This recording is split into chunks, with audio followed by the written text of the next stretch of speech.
Almacenamiento. Cuando el proceso de síntesis se ha efectuado, los transportadores de ánimas lo almacenan en las vesículas y cuando un potencial de acción se origina, el calcio se incorpora en la célula. Posterior a esto, se une la vesícula y la membrana, liberando la dopamina en el espacio sináptico. En este momento es cuando es capturada por un receptor. ¿Dónde se almacena la dopamina? Mayoritariamente se encuentra almacenada en el área tegmental ventral del cerebro medio, la parte compacta de la sustancia negra y el núcleo arcuato del hipotálamo.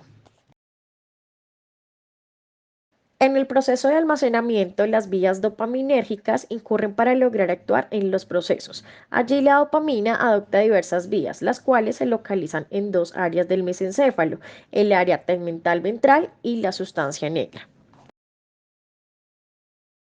La síntesis. La dopamina se sintetiza principalmente en las neuronas dopaminérgica a través de las proyecciones que se originan en el área tegmental ventral. La síntesis de dopamina parte del aminoácido L-tirosina. La conversión de L-tirosina termina en dopamina. La dopamina se metaboliza mediante dos enzimas, MAO, de la que existen dos isoenzimas A y B. Los receptores se definen como moléculas o arreglos moleculares que pueden reconocer selectivamente a un ligando y ser activados por el ligando con eficacia intrínseca para iniciar un evento celular.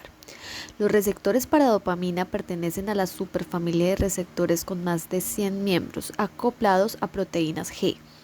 En esta familia de receptores, el reconocimiento del neurotransmisor y la molécula efectora, típicamente una enzima que produce un segundo mensajero difusible, son entidades diferentes, acopladas entre sí por una proteína con capacidad para unir nucleótidos de guanina, proteína G.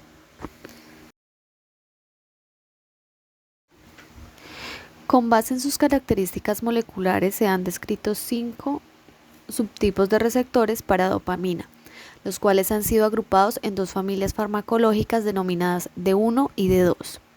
La familia D1 está conformada por dos subtipos, denominados D1 y D5. Estos receptores tienen una región carboxilo terminal que es aproximadamente 7 veces más larga que la correspondiente a los receptores de la familia D2. Los receptores D1 en el ser humano son cadenas de 446 residuos de aminoácidos. El subtipo D1 es el receptor dopaminérgico más abundante en el sistema nervioso central. Niveles altos de este receptor se encuentran en el tubérculo olfatorio, el neoestriado, el núcleo accumbens, las islas de Calleja, la amígdala, el núcleo subtalámico, la sustancia negra y el cerebelo. Niveles moderados han sido detectados en la corteza cerebral, el tálamo y el globo pálido. Los receptores D5 son proteínas con 477 residuos de aminoácidos. El receptor humano tiene una homología de 49% con el receptor D1 de la misma especie. El receptor D5 se expresa con mucho menor intensidad que el subtipo D1 y su localización parece restringirse al hipocampo y a los núcleos lateral mamilar y parafascicular del tálamo. En el sistema nervioso central, la expresión del ARN mensajero se ha demostrado en el hipocampo, el tálamo, el neoestriado, el hipotálamo y la corteza cerebral en sus regiones frontal y temporal. La familia D2 está conformada por tres subtipos denominados D2, D3 y D4, los que muestran como característica una región I3 muy larga de 101 a 166 aminoácidos, dependiendo del subtipo y de la especie. Los receptores D2 tienen dos formas generadas por procesamiento alternativo del ARN mensajero generado por un gen único. La forma corta está formada por 414 aminoácidos en el humano, mientras que la forma larga tiene 433 aminoácidos. El receptor D2 ha sido detectado en alta densidad en el neoestriado, el tubérculo olfatorio, la capa molecular de la formación hipocampal, el núcleo accumbens, las islas de Calleja y el área tegmental ventral. Se encuentra también en moderadas cantidades en la sustancia negra reticulada y la sustancia negra compacta. la corteza cerebral, el globo pálido, la amígdala, el tálamo y el hipotálamo, así como en el núcleo subtalámico. El receptor D3 consta de 400 aminoácidos. La presencia de este receptor se ha estudiado mediante la determinación del ARN mensajero, con niveles elevados en las islas de Calleja, la región septal, los núcleos geniculados medial y lateral del tálamo, el núcleo mamilar medial del hipotálamo y en las células de Purkinje del cerebelo. Densidades intermedias se observan en la corteza parietal y temporal, la formación hipocampal, el bulbo olfatorio, el neo estriado, el núcleo accumbens, la amígdala, el núcleo subtalámico, la oliva inferior y los lóbulos anterior e intermedio de la hipófisis. Niveles mínimos se detectan en la sustancia negra compacta, el área tegmental ventral, la corteza frontal, el cíngulo y el globo pálido.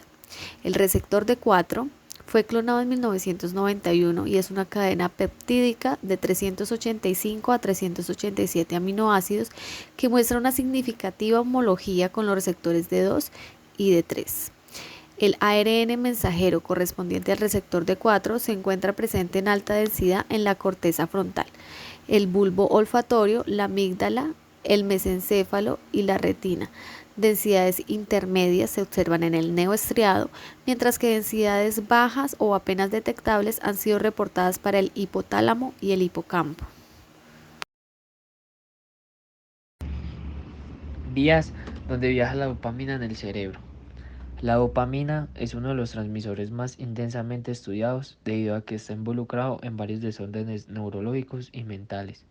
Se deriva de la fenilalanina y se sintetiza principalmente en las neuronas de la sustancia negra del mesencéfalo. El mayor reservorio dopaminérgico del sistema nervioso central se encuentra en el mesencéfalo. Las neuronas dopaminérgicas corresponden al menos del 1% del número total de neuronas cerebrales y del 3 a 5% de neuronas de la sustancia negra. Además, desempeñan un importante papel en los sistemas cardiovascular, renal, hormonal y nervioso central.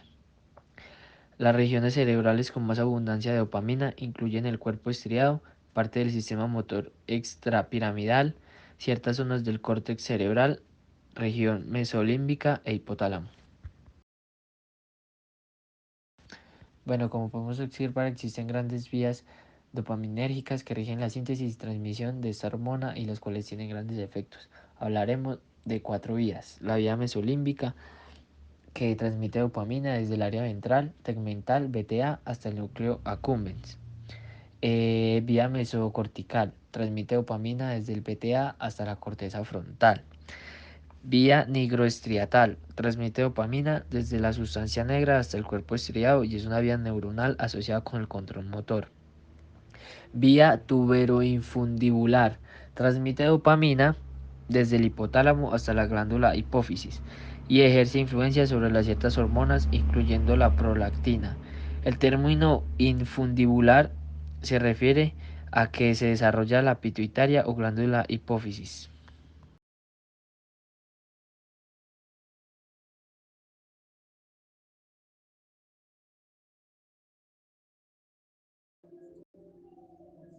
Estructura de la dopamina. Una molécula de dopamina consiste en una estructura catecular, un anillo de benceno con 2 grupos laterales hidroxilo, con un grupo amina unido a través de una cadena de etilo.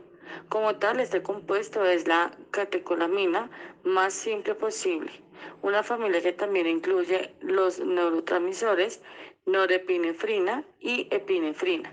La presencia de un anillo de benceno con un grupo amina lo convierte en una fenetilamina, sustituida una familia que incluye numerosas drogas psicoactivas.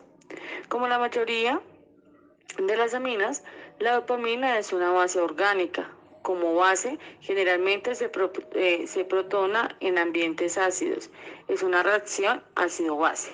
La forma protónica es altamente soluble en agua y relativamente estable, pero puede oxidarse si se expone al oxígeno y otros oxidantes.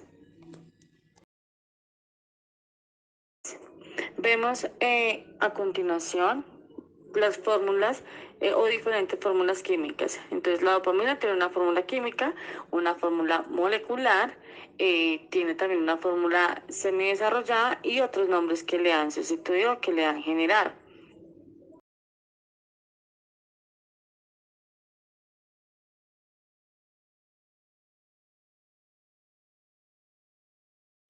En ambientes básicos la dopamina no se protona. En esta forma de base libre es menos soluble y en agua y también más altamente reactiva, debido al aumento de la estabilidad y la solubilidad en agua de la fórmula protónica.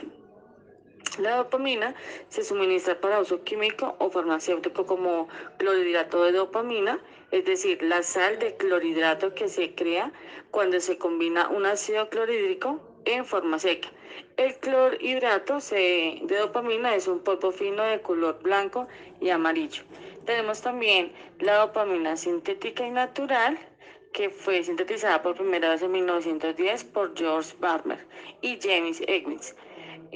Tenemos también la polidopamina, dopamina polimerizada.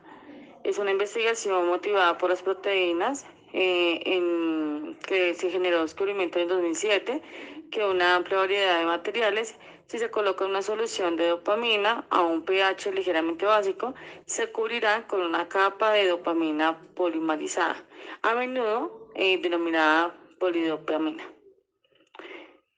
Esta dopamina polimerizada se forma por una reacción de oxidación espontánea y es formalmente un tipo de melanina. La síntesis suele ampliar la reacción del clorhidrato de dopamina con un tris como base en el agua.